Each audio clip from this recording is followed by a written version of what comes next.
آپ نے سنا ہوگا اور پڑھا بھی ہوگا کہ صحت مند جسم جو ہے وہ صحت مند دماغ کا باعث ہوتا ہے، لیکن میری اپنی ذاتی رائے اور ایک سوچ ہے، جو ایک چھوٹی سی بات ہے جو آج میں آپ سے کرنا چاہتا ہوں کہ صحت مند دماغ جو ہے وہ صحت مند جسم کا باعث بنتا ہے۔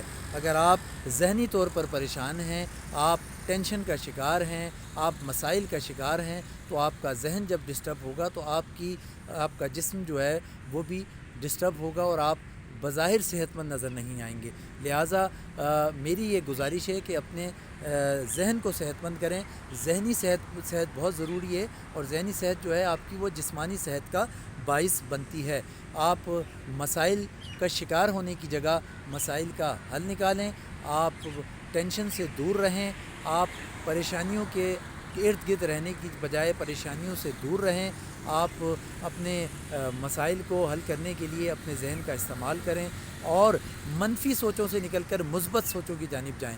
یہ گزارش ہے میری۔ آپ دیکھیں، جب آپ ذہنی طور پہ صحت مند ہوں گے تو آپ کا جسم بھی صحت مند ہوگا، آپ کے حالات بھی ٹھیک ہوں گے اور آپ اپنے آپ کو فریش اور صحت مند محسوس کریں گے۔ یہی چھوٹی سی گزارش ہے آج کی میری۔